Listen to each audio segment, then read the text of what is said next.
देखिए, हिमाचल प्रदेश में पूरे देश के पॉपुलेशन प्रपोर्शन में अगर हम देखें तो कर्मचारी सभी राज्यों से ज्यादा अगर किसी राज्य में है तो वो हिमाचल प्रदेश में है, पॉपुलेशन के प्रपोर्शन में।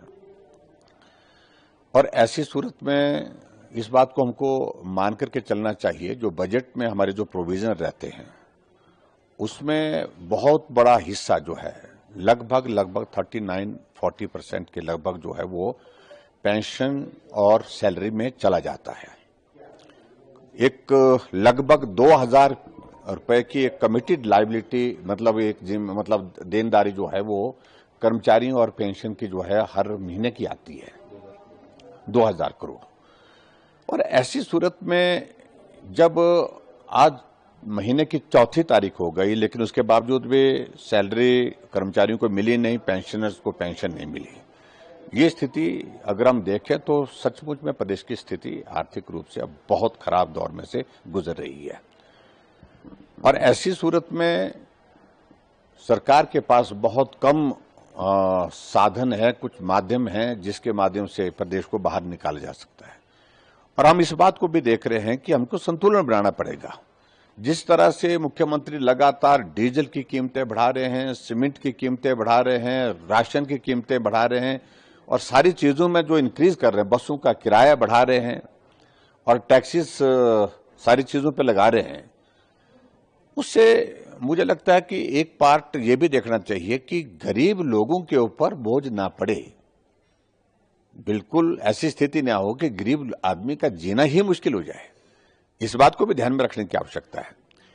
और दूसरी बात मुझे लगता है कि आज की तारीख में जो कदम उठाने की आवश्यकता है वो एरियाज हमको आइडेंटिफाई करने चाहिए जहां हम रेवेन्यू को बढ़ाने के लिए कदम उठा सकते हैं और फिजूल खर्ची को रोकने के लिए कदम उठा सकते हैं, उस दिशा में जाने की आवश्यकता है। लेकिन ये हकीकत है कि आज की तारीख में हिमाचल प्रदेश में आर्थिक दृष्टि से बहुत कठिन परिस्थिति है और हिमाचल जो है वो बिल्कुल संकट में है आज के इस दौर में।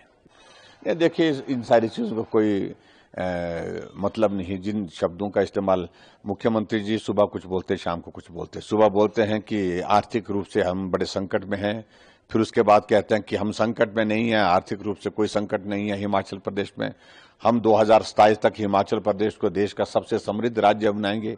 तो ये सारी चीजों का कोई अर्थ नहीं है। उनको अब पॉलिटिकल स्टेटमेंट देना छोड़ना चाहिए। व्यवहारिक जो स्थिति है प्रदेश की उसको लोगों के सामने भी रखना चाहिए, उस पर स्पष्ट होना चाहिए कि ये स्थिति है, इस स्थिति में हम ये करने वाले। अच्छा, हमारे दौरान देखिए ये तरीका ठीक नहीं है मुख्यमंत्री का। दोष पीछे की सरकार को देना, दोष केंद्र की सरकार को देना। मुख्यमंत्री आप हैं, आज जिम्मेवारी आपकी है, आप जिम्मेवारी से नहीं बच सकते। ये बार बार हर बात को लेकर के बहाना निकाल करके, बहाना बना करके रास्ता निकालने की कोशिश करना, ये अब प्रदेश की जनता आपको जो है वो ना सुनने के लिए तैयार है, ना मानने के लिए तैयार है। आप मुख्यमंत्री हैं, आप जिम्मेदार हैं, आपकी जिम्मेवारी है प्रदेश के कर्मचारियों को समय पर सैलरी मिले, पेंशनर को पेंशन मिले, प्रदेश में विकास हो और प्रदेश में विकास होने के साथ साथ में गरीब लोगों के ऊपर यह टैक्स का बोझ कम हो।